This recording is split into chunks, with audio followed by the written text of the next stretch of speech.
بسم الله الرحمن الرحيم الحمد لله رب العالمين والعاقبة للمتقين والصلاة والسلام على سيدنا محمد وعلى آله وصحبه أجمعين إن الحمد لله نحمده ونستغفره ونعوذ بالله من شرور أنفسنا ومن سيئات أعمالنا من يهده الله فلا مضل له ومن يضلله فلا هادي له ونشهد أن لا إله إلا الله وحده لا شريك له ونشهد أن محمدا عبده ورسوله أما بعد السلام عليكم ورحمة الله وبركاته.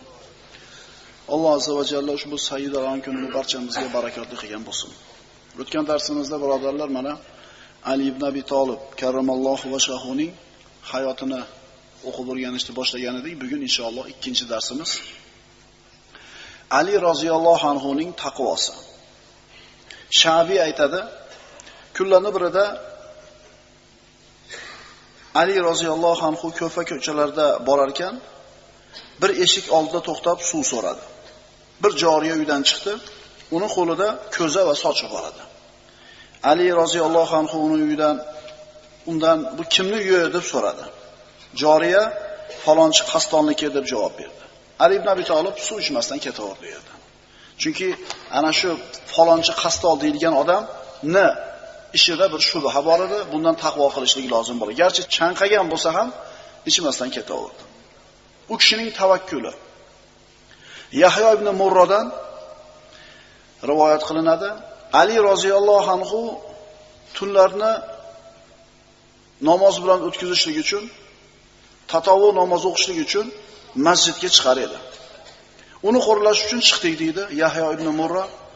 U namozini o'qib tugatib bo'lib bizga qaradida, "Nima o'tiribsizlar bu yerda?" Biz aytdik, "Sizni qo'riqlash uchun."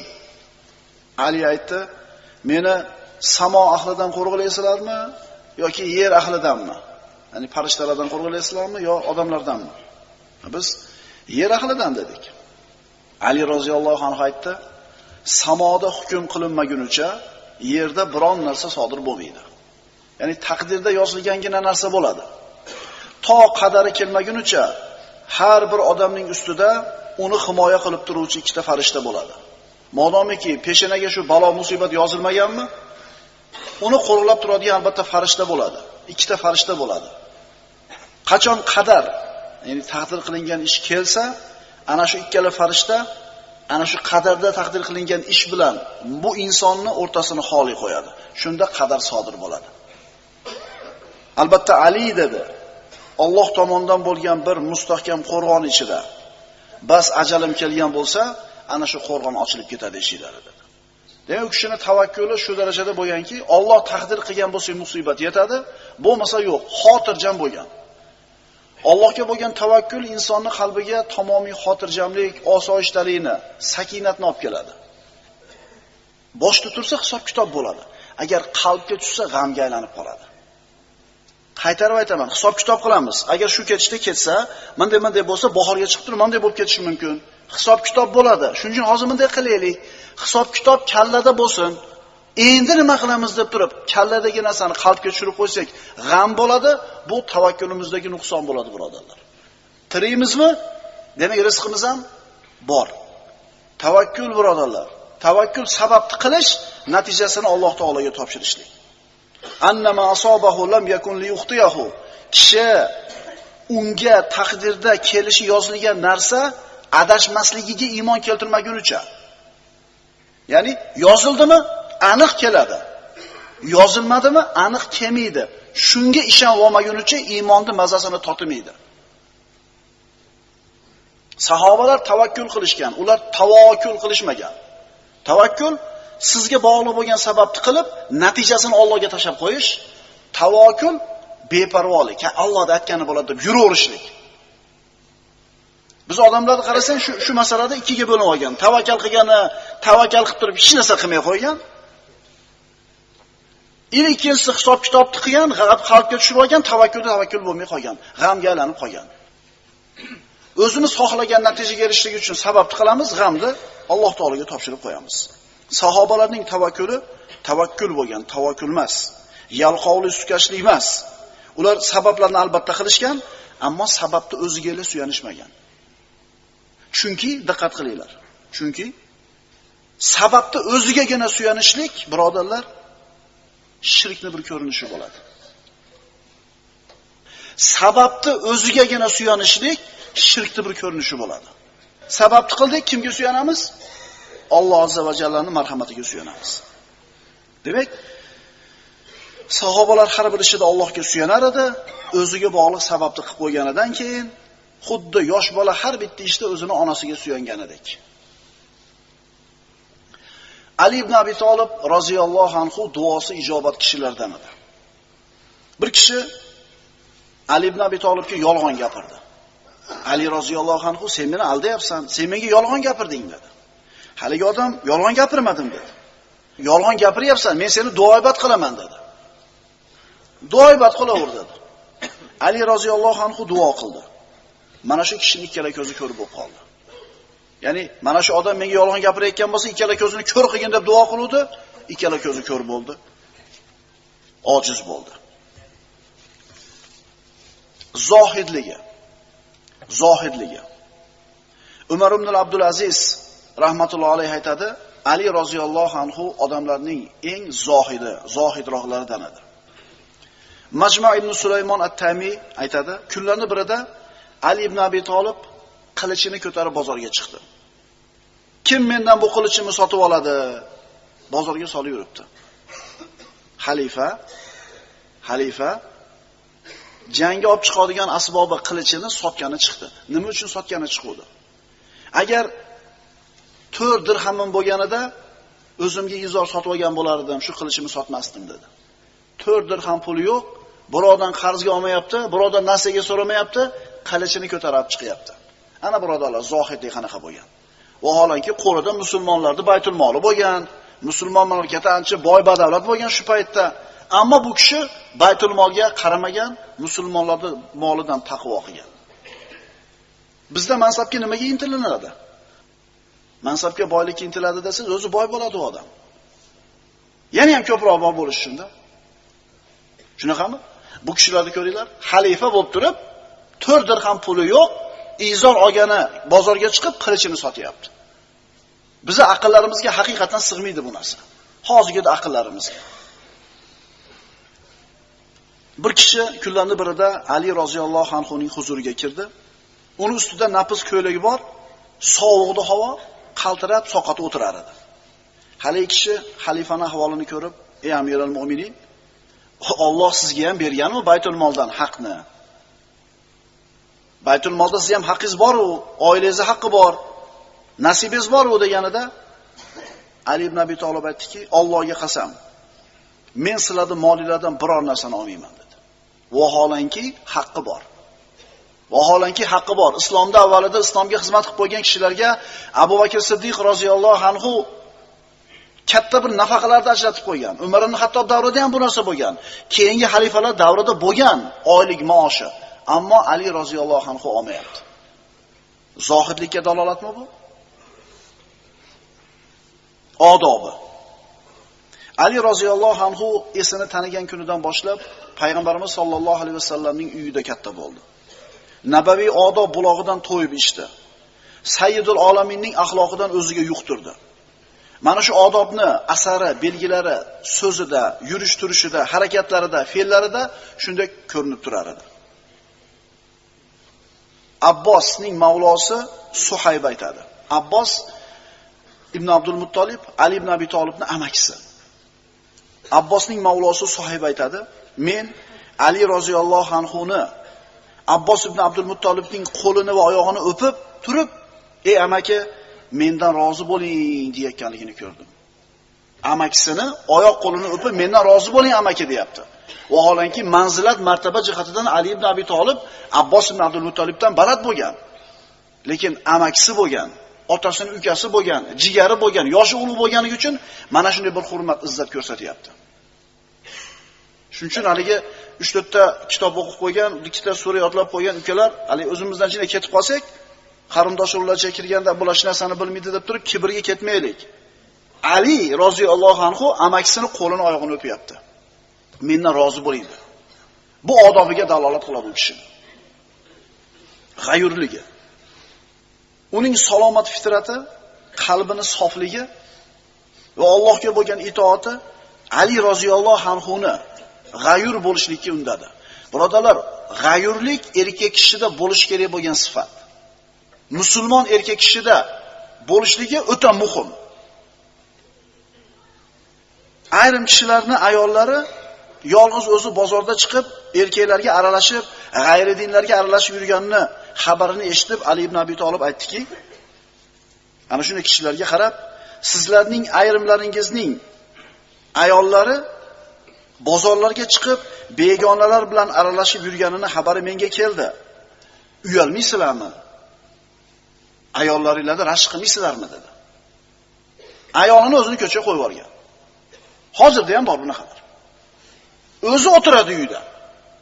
O'zi uyda o'tiradi. Hech narsa qilmaydi. To'g'rimi shu? Endi kasal bo'lsa, nochor bo'lsa, uydan chiqa olmaydigan bir qandaydir nogiron, bir nuqson bo'ladigan bo'lsa, mayli endi. Ayol kishi o'zi ho'kizdek sog' bo'lib turib, uyda o'tirib olib, faqatgina xotinni top kelgan yeb o'tirganlik, birodarlar, musulmon erkakka to'g'ri kelmaydi. Enaki unaqa erkaklar nima deydi, o'rganib qoladi uydan chiqmasdanchi? O'rganib qoladi. Issiq uy, svetna televizor, paraboliska antena o'tiraveradi-da. Saxovati va karami. Ali roziyallohu anhu yoshligida ham saxovat pesha edi. Yoshi ulug' oqsoqol bo'lganda ham sahiy zot bo'lgan. Bir kishi Ali roziyallohu anhuning oldiga kelib, "Ey Amirul Mu'minin, bir hojatim bor sizda. Ehtiyojim bor" dedi. Sizga aytishdan avval Allohga duo qildim. Agar shu hojatimni ado qilsangiz, Allohga hamd aytaman, sizga minnatdorchilik bildiraman. Agar ado qilmasangiz, Allohga hamd aytaman, siz shuni qo'yaman dedi. Ya'ni uzri bor ekan deb qo'yaman dedi. Ali roziyallohu anhu aytdiki, hojatingni yerga yoz dedi. Aytma, yerga yoz. Chunki men seni yuzingda hojat, savol, hijolatni ko'rishni istamayman dedi. Gapirib ham hijotimni yerga yoz deyapti. U kishi men muhtojman deb yozdi. Ali ibn Abi Talib bitta ko'yni senga mendan dedi. Demak, o'sha paytda bor edi ekan qo'lida bir narsa.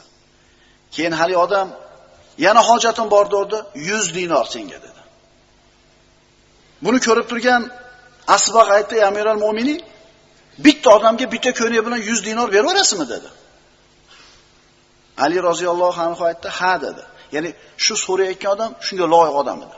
"Ha, men Rasululloh sollallohu alayhi vasallamni anzilun nasa manazilahum, odamlarni manzilatiga qarab muomala qilinglar deganini eshitganman" dedi. Ya'ni muhtoj bo'lib kelgan odam shunday bir hurmat ko'rishlikka loyiq odam edi. Shunga loyiq odam edi. Payg'ambarimiz sollallohu alayhi vasallam hadisini aytayapti, shunga loyiq odam, shuning uchun berdim dedi. Ana saxovat birodarlar. Adolati. Agar Ali ibn Abi Talibning adolat haqida so'z olsak, u kishining adolati ayni Umar ibn Xattobning adolatiga o'xshaydi. Mashhur qissa, avval darslarimizda aytganmiz. Bir kuni xalifa Ali ibn Abi Talib karramallohu vajhahu o'zini qimmatbaho qalqonini yo'qotib qo'ydi. Janglarda o'lja olingan qimmatbaho qalqonni yo'qotib qo'ydi. Shu qalqonni Ko'fa bozorida sotmoqchi bo'lgan bir odamni Ali ibn Abi Talib ushlab oldi. Alining qalqoni boyagini qo'lida. Bu zimmiy, musulmon emas. Qalqonini tanidida xalifa ushlab turib, "Bu meni qalqonim. Men buni yo'qotib qo'yganman falon kechada, falon joyda" dedi. Zimmiy aytdi, "Ey Amirul Mu'minin, qalqon meni qo'limda turibdi. Qalqon meniki" dedi. Ali aytdi, "Hech kimga sotganim yo'q, birovga berganim ham yo'q sening qo'lingda bo'lib qolishiga sabab." Zimmiy aytdi, "Oramizda musulmon qozi hukm chiqarsin" dedi. "Bo'pti" dedi Ali ibn Abi Talib. Xalifa, davlat rahbari o'zini qalqonini g'ayri dinni qo'lida ko'rib turib, qozining oldiga ketishligi o'zi ajib narsa emasmi? Nima deyapsan ey? Men bilan qoziga borasanmi? Yana qarang, yonida hech kim yo'q, ol qo'lidan degan. Yolg'iz o'zi yuradi. Ikkalasi qozi Shurayhning oldiga borishdi. Qozi Shurayh ularni ikkalasining so'zini eshitib turib, Ali ibn Abi Talibga nima deysiz dedi. "Men qalqonimni mana u kishining qo'lida topdim. Tahqiq uni falon kechada, falon yerda tushirib qo'ygan edim. U sotib ham olgani yo'q, yoki men unga hadya ham qilmadim. Bu qalqon meniki" dedi. Shurayh qozi zimmiga nima deysan dedi. Bu meni qalqonim, chunki meni qo'limda turibdi dedi. Shariat bo'yicha da'vo qilayotgan odam hujjat keltiradi. Hujjat keltira olmasa, da'vo qilinayotgan odam qasam ichadi. Meniki Allohga qasam dedi, bo'ldi, shu bilan hukm ketdi. Narigi qalqonni ko'tarib ketaveradi. Qozi aytdi: "Ey Amiral Mu'minin, sizni rostgo'yligingizda shubham yo'q. Siz rost gapirasiz, lekin guvoh kerak" dedi. Amirul Mu'minin, ulug' sahoba, ilm shahrining eshigi, Rasulullohning amakivachasi Ali ibn Abi Talib, lekin guvoh keltirishlik kerak. Shu so'zingizni rostligiga guvohlik ko'taradigan odamingiz bormi dedi. 2 kishi bo'lish kerak guvoh. Xalifa aytdi: "Mavloyim Qambar va o'g'lim Hasan" dedi. Ikkalasi bilishadi. Ikkalasi guvohlik o'tadi dedi. Yana bir rivoyatda ikkala o'g'lim deydi, Hasan bilan Husayn. Qozi aytdi: "Lekin ey Amirul Mu'minin, hukmda farzandni o'zini otasini foydasiga bergan guvohlik o'tmaydi-da" dedi. Ali roziyallohu anhu: "Ey subhanalloh, jannat ahlidan bo'lgan yigitni guvohligi o'tmaydimi?" dedi. Hasan ibn Alini. Payg'ambarimiz sollallohu alayhi vasallam aytganlar, Hasan bilan Husayn jannat yigitlarining sayyidi degan. Meni ko'zimni quvonchi, qalbimni chechagi degan. O'tmaydimi dedi? Qozi aytdi: "Eshitganman bu hadisni" dedi. Lekin farzandni o'zini otasini foydasiga bergan guvohligini men qabul qilmayman dedi. Zimmiga qaradi Ali roziyallohu anhu, guvoh o'tmayapti. Olaver dedi. Qalqon seniki dedi. Zimmi aytdi: "Lekin men" dedi, "Ey Amirul Mu'minin, qalqon sizni ekanligingizga men o'zim guvohlik beraman" dedi. So'ngra qo'shib qo'ydi: "Amirul Mu'minin men bilan o'zini qozisini oldida hujjatlashadi. Qozisi uni ziyoniga hukm chiqaradi. Shu narsaga buyurayotgan din haq ekanligida meni shubham yo'q. Guvohlik beraman. Allohdan o'zga iloh yo'q, Muhammad uning elchisi va rasuli. Ashhadu an la ilaha illalloh va ashhadu anna Muhammad rasululloh" deb guvohlik berib musulmon bo'ldi. Davlat rahbari o'zini qozisining oldiga borsa, o'zini davlatini, o'zi tayinlagan qozini hukmi rahbarni ziyoniga bo'lsa va rahbar buni qabul qilsa. Birodalar, islom tarixida bor bu narsa faqat. Faqat bilmaymiz bu tariximiz, afsus. Bizga ertaga kech islamskiy sizlar aytdinglar. Islamskiy desanglar terrorizm degan so'z keladigan bo'lib qolgan. Birodalar, terrorni islomga hech qanaqa aloqasi yo'q. Biz dinimizga tuhmat, dinimizga bo'xton qilayotgan, dinimizni dushmanlarining ishi bu. Islamskiy desanglar shu sinonim bo'lib qolgan shu so'z. Hasan desa Husayn kelgandaqa. Bizga singdirib olishyapti shunaqa deb. Lekin islomga hech qanday aloqasi yo'q, birodarlar, bu narsalarda. Endi bu narsalarni kallamizdan chiqarishimiz uchun kitob o'qishimiz kerak. Faqat televizor tagida o'tirmasligimiz kerak. O'g'lim, mana shu kitobni o'qib tugatsangiz, mana onasini beraman deb olavering-da. Ilm fazli. Ilm haqida, uni talab qilishlik fazli haqida, ilmning haqiqiy egasi bo'lgan Ali aytadilar. Mana endi ilmga tegishli narsalarni aytamiz. Ey ilm tolibi, ilmga amal qil.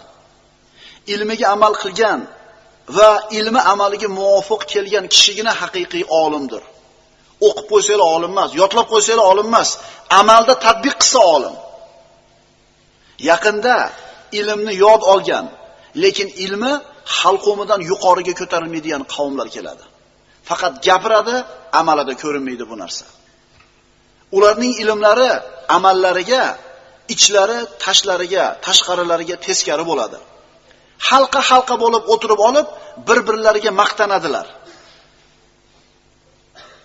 Bilishini yonidagiga bildirishni xohlaydi. Sendan bilimdorroqman deb turib, bundan so'ralmasa ham gapirilaveradi. Maqsad nima bo'lyapti? Hattoki bir kishi suhbatdoshidan uning halqasini tashlab ikkinchi halqaga borib qo'shilgani uchun g'azablanadi. Hattoki bir kishi suhbatdoshidan g'azablanadi. Nima uchun? Bu halqadan chiqib nariga halqaga borib olgani uchun. Ularning bunday majlislaridagi amallari Allohga ko'tarilmaydi. Imom Navaviyning Majmu kitobidan. Ilm birodarlar birlashtirish kerak bizni. Ukalar, ilm o'qiyapmizmi? Bizni birlashtirishlik kerak ilm. Agar bo'layotgan bo'lsa, demak bu ilm emas bu. Ilm bo'lmaydi, ilm birlashtiradi. Mana endi Ali ibn Abi Talibning tili bilan tolibi ilmda bo'lish kerak bo'lgan odoblar. Tolibi ilmni ustoziga nisbatan bo'lish kerak odobi. Olim bilan odamlarda qilish kerak bo'lgan muomalasidagi odobi. Qanday bo'lishligi kerak? Amirul Mu'minin Ali ibn Abi Talib aytadilar, tolibi ilmga sening zimmangdagi olimning haqlari odamlarga umumiy salom berib, uning o'ziga alohida salom berishing. Majlisga kirdingiz, assalomu alaykum domla, yaxshimisiz? Hammaga salom beriladi, domlaga alohida salom beriladi. Uning oldiga o'tirishing, uning huzurida qo'ling va ko'zing bilan imo ishora qilmasliging. Unga falonchi siz gapingizni teskarisini gapirgan edi demasliging. Savol so'raydi, domla javob bersa, falonchi domla mana qada ekan deydi. Mana shu beadablik bo'ladi. Uning oldida birovni g'iybat qilmasliging. Tibyon kitobida. Al-Faqih va al-Mutafaqqih kitobida keltiriladi. Ali roziyallohu anhu yana shunday deydi. Unga ko'p savol bermasliging, javob berishda uni mashaqqatga qo'ymasliging, erinib turganida uni majburlamasliging, ketish uchun o'rnidan tursa, kiyimidan tortmasliging, unga falonchi sizning so'zingizni xilofini gapirdi demasliging, uning sirini fosh qilmasliging, uning huzurida birontasini g'iybat qilmasliging, uning borida ham, yo'g'ida ham uni himoya qilishing, bularning hammasi olimning haqlaridir. Olim dedi Ali ibn Abi Talib, xurmo daraxtiga o'xshaydi. U senga mevasidan tashlashini kutib turishing kerak. Al-Faqih va al-Mutafaqqih kitobidan. Demak, olimlar bilan, domlalar bilan, ustozlar bilan qilinadigan muomala mana shunday bo'lishligi kerak. Bu Ali ibn Abi Talibning so'zlari edi. Ilm haqida Ali ibn Abi Talib aytar edi yana. Ilmsiz kishi bilmagan narsasi haqida so'ragani hayo qilmasligi kerak. Oralaringizdagi bilmagan kishi bilmagan narsasini o'rgangani hayo qilmasin. Ilmsiz kishi bilmagan narsasi haqida savol so'rashdan uyalmasin. Faqat savol so'rashda ham nimasi bor ekan? Odobi bor ekan.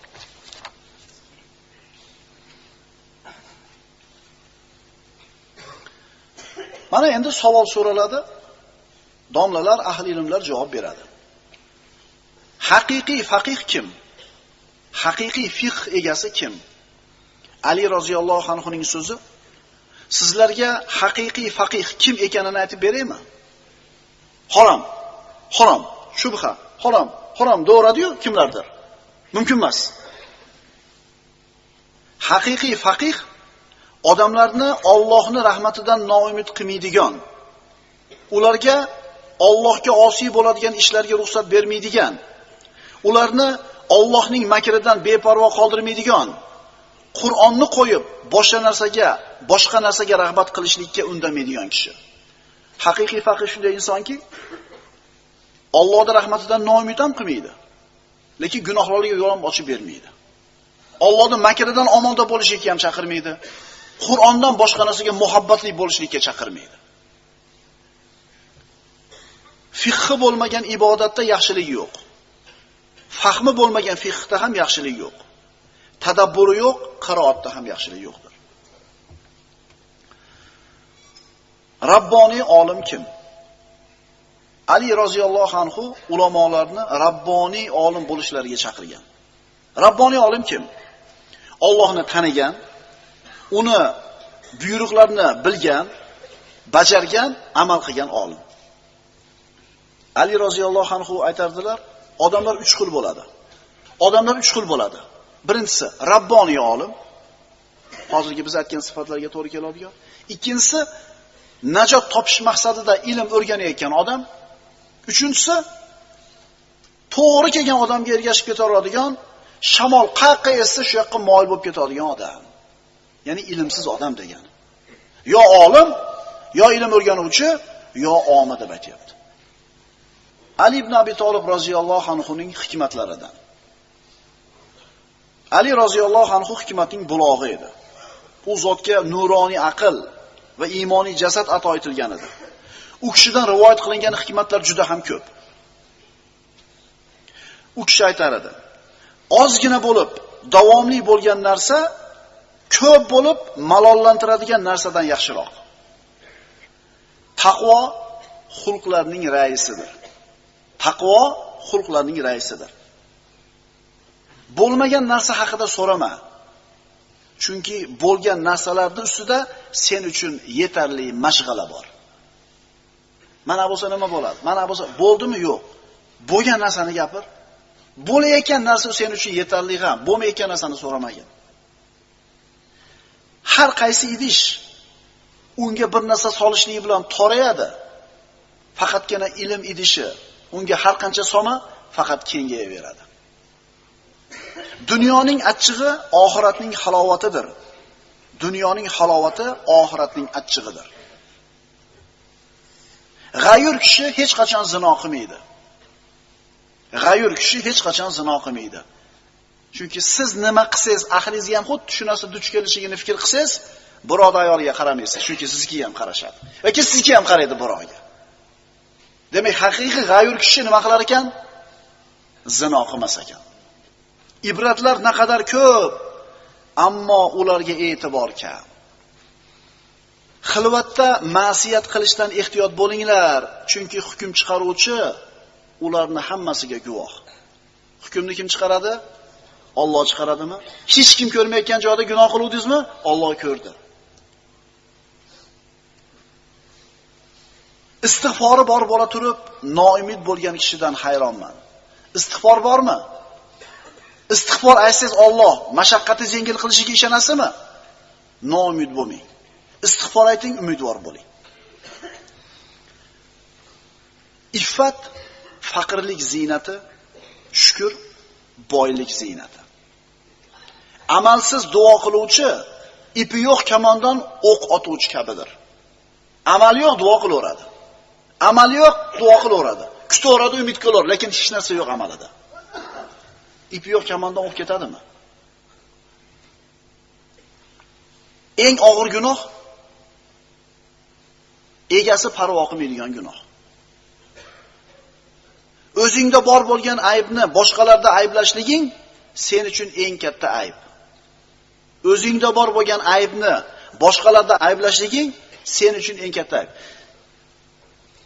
Kimga hayo libos kiydirsa, odamlar uning aybini ko'rmaydilar. O'ziga o'zi baho berishlik kishini o'sishlikdan to'sib qo'yadi. O'ziga o'zi baho berishlik kishini o'sishlikdan to'sib qo'yadi. Raislik boshliqlik. Raislik asbobi bag'rikenglik. Boshliq odam bag'rikeng bo'lish kerak. Shundagina odamlarni boshqara oladi u. Kechirimli bo'lish kerak degani. Shart kesib tashlaydigan emas.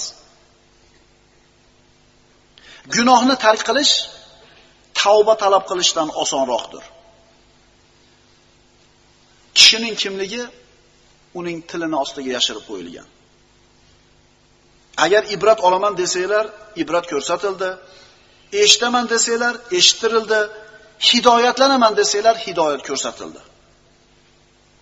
Rizqni sadaqa qilish bilan talab qilinglar. Rizqni sadaqa qilishlik bilan talab qilinglar. Berganini o'rniga to'ldirilishligiga ishongan odamgina infoq qila oladi. Berganini o'rnini Alloh to'ldirib qo'yadi deb ishongan odamgina infoq qila oladi. Kamayib qoladi degan odam infoq qila olmaydi. Ikki kishi hech to'ymaydi.